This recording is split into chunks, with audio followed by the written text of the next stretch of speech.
I didn't do a 30-day challenge. I didn't make an announcement. I didn't film myself deleting the apps. I was just addicted to social media at like 17, 18. Mainly Snapchat, just sending out streaks every day, checking it constantly, messaging people I didn't even really talk to, just to have something to do. And one day I thought, this is actually kind of embarrassing, so I just deleted it. And then just never went back. That was about 5 years ago.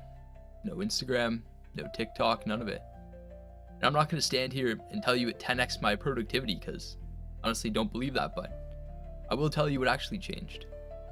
By the end of this video, you'll know exactly what 5 years off social media does to you. The good, the bad, and the part no one really talks about. But hey, you don't know me, and this probably just got recommended or auto-recommended to you, but thanks for being here. I'm Patrick, I'm 24, and I'm just trying to build a business in public and document the journey. The Brain Rot series. 4 videos on attention, focus, and what your phone is quietly doing to your head. I'm not a doctor or anything or a scientist, but I ran this 5-year experiment on myself. I don't recommend you do, but let's get into it. Section 1, Snapchat. So Snapchat was the first one, and the reason I got off, it wasn't some big revelation. I just started to notice that I was checking it for no reason. And like I'd pick up my phone, open Snapchat, close it, put my phone down, and then do the same thing like 4 minutes later. Like there was nothing there. I was literally just checking it just to have something to do. And I remember thinking, what am I actually waiting for?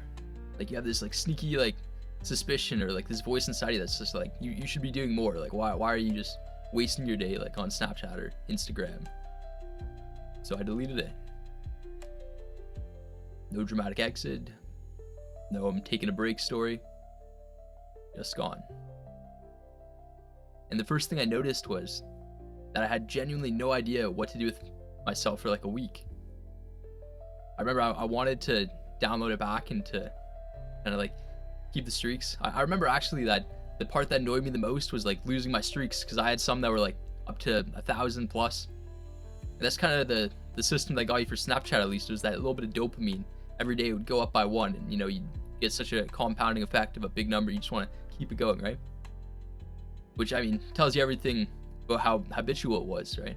How it becomes a habit that you just do without thinking. Section 2, what the first few months felt like. The honest answer is, I mean, didn't really feel much different, but what I think surprised people was that I was known as like the person who was just like always on it in my friend group, always sending streaks.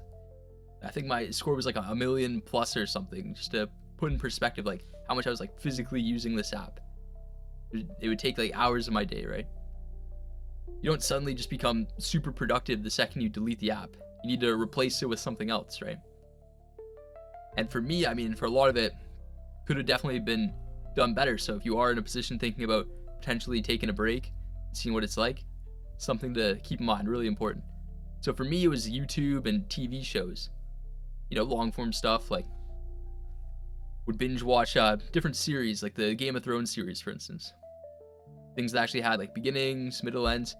And what I noticed over a few months, not overnight exactly, but was that I could just like sit and like I had longer attention spans, especially in class. I was in university doing my business degree. So I'd be able to do a 3-hour lecture and be completely like locked in for the whole time.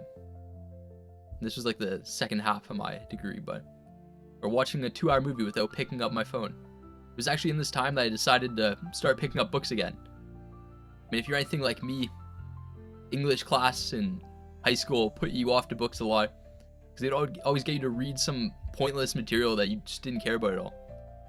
But for me, I was really into self-help, self-improvement, business, mindset, all this stuff. So I would just start off with books like this. The first book I decided to read, I remember, was How to Win Friends and Influence People.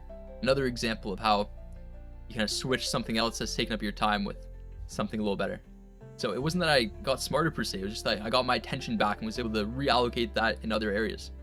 But after a week or two, to be honest, like I didn't even realize that had been taken. Like I didn't think about it unless other people around me were on it. But yeah, like if you find other stuff to preoccupy yourself with and don't have the apps on your phone, obviously, it's not going to be that difficult, I would say.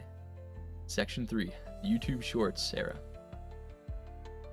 Okay, so here's when things got a little bit interesting. So, like a year or two, completely fine. And then YouTube added Shorts, or I found out about Shorts. I remember I opened the YouTube app on my phone. I was just scrolling, just seeing what they're about, going through them. And then like 20 minutes have passed by. Because, you know, it's like your feed for whoever you're watching and stuff, so it's popping up their shorts. I was like, man, this is exactly why I left Snapchat. I would always, you know, just watch the stories, just click through them, see what's going on. I mean, at least you didn't have all the ads and stuff on YouTube, which I don't know if it's changed much now, but... So same feeling though, same pull. Like just one more short, and it just kind of keeps going on to the next and next. Except it was YouTube, which I actually used for stuff I cared about. I would justify to myself, well, I'm being productive, I'm learning stuff. Which is true, like on Instagram and Snapchat, I was able to like curate my feed to make it productive for myself, or at least I thought, because it was, you know, I was constantly learning stuff. Education, it was mainly about, you know, business or fitness, stuff like this. So I remember the dilemma was like, oh, I just can't delete the whole app. Or let's say you communicate with people on the apps too, right? It's just make it a pain, because then, what, are you just gonna like text everyone? Which, I mean, that's what I did, but I mean, obviously not recommended since it makes things a little more difficult. So I created some innovative ways to go about this. I turned off my watch history on YouTube, so it wouldn't have a home feed for me, and it wouldn't show me any shorts. So I wasn't able to see any videos from the algorithm, right? And then I deleted the app off my phone entirely and just used it on Chrome on my phone or on my laptop. I got a Chrome extension on my laptop that removed the home page and recommendations and all that. It's called Unhooked. It's actually really good. I'd recommend you check it out.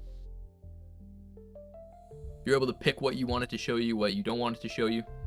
This is not sponsored or anything. This is just what I legitimately use and found some value from. But I had to search for it. There are so many I went through, some that didn't work, like just like blocking like specific stuff on YouTube, and some that worked a little better.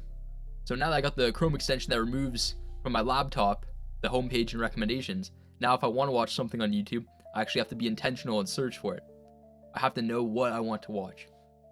Which might sound small, but it completely killed like the mindless scrolling for me. Oh yeah, and I got another Chrome extension for my laptop that just deletes all YouTube shorts as well off your feed, which is another good one. Let me just check what that one's called. It's literally just called YouTube Shorts Block. So this might sound like a small thing, but it completely killed just mindlessly scrolling for me, because I would actually have to search them up, right? The second you have to choose, the urge basically disappears. Probably because of the fact that you're literally bringing it to your consciousness. Like, oh, I just want to mindlessly consume content and like waste time right now. Versus like, okay, I want to watch this YouTuber, like, you know, you got a couple that you watch consistently. Let me see if they've uploaded. Section 4. What 5 years actually changed. Okay, so on a summary, focus, genuinely better, not perfect, but like I said, you got to replace the time with other things that you're actually going to be doing that are going to bring you towards your main thing. And that's my whole message, is just take action, take consistent action on your main thing, and don't stop, right? I can work for longer hours now, for longer stretches without needing to check something. I read more. I mean, not like crazy amounts, but more than before.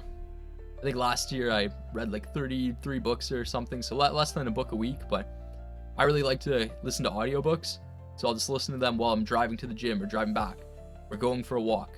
So this really helps me get through a lot of them. I don't like to personally sit down and read as much, because I find it a little boring, a little tedious. I like to be moving around. Another tactic that could help you out. But getting more time back, that's a big one. You get so much hours back when you're not mindlessly scrolling on the different apps, right? So I had more time to focus on different hobbies. So working out, I got into that. Like MMA was fun, did that. More social events, hanging out with friends. I didn't miss out on as much as I thought I would. Nothing really changed, didn't really miss out on anything crazy. And I just had more time to focus on the things that actually matter in life. And I found out about them through the people in my life, not through an algorithm. It was actually a bit of a running joke in my friend circle how I would not really know what's going on in terms of like the latest trends or like the funniest memes. So whenever I would see anything, it'd be a first for me. So that was good. So you might be a little bit out of the know on like the latest trends, but if you're able to really allocate that time and attention back into doing your main thing, you're going to be so much farther ahead, and it's going to pay off in dividends in the future. versus just all the time that you could be doing the thing. I mean, that's the opportunity cost you're wasting with social media, right? But here's the thing nobody tells you about quitting social media. That's not the hard part. The hard part is admitting that you are using it to avoid being alone with your own thoughts. Because once the apps are gone, it's just you. How many of you have felt actual boredom? When's the last time you were actually bored? Probably can't remember because you just pick up your phone and scroll or watch something, right? And we're constantly entertained. And because of this, you don't really have time to think about what you want to do with life. So life's just happening to you rather than you being intentional about it.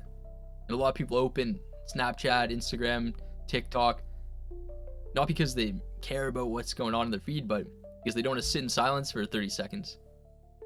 That was me, and fixing that and actually being okay with just not doing anything for a minute, it changed me more than any productivity hack, right? Because it's a form of meditation in a way, just sitting with your own thoughts, and you just kind of think, all right, what's the next thing I need to do, next task, right? At least for me, that's how it works. So pretty much maybe more productive, because when you're not doing that and you're just thinking about what the next thing you need to do is, you're gonna get more done, I promise you. Look, I'm not telling you to do what I did. 5 years is a long time, and honestly, there were some times where it would have been beneficial to have it, and there were events I didn't know about, group chats I wasn't in. That's real, you will miss out on some of this. But I also built the business, got focused, got in shape, stopped feeling that low-level anxious buzz. Stopped feeling like I was wasting my time and not going to reach my potential, knowing I could be doing more with my time. Now that I'm posting content, I'll open it up once in a while. And I still use YouTube for videos. I'll watch some of the creators I like, but I don't have it on my phone. And I have the Chrome extensions for my laptop, which helps. And I'm sure if I downloaded TikTok right now on my phone and started swiping, eventually, I'd find a feed that I would really want to watch, and it'd use a lot of my time, because obviously it's engineered to be addictive, to make your brain have that dopamine hit, like the slot machine every time you do the swipe, right?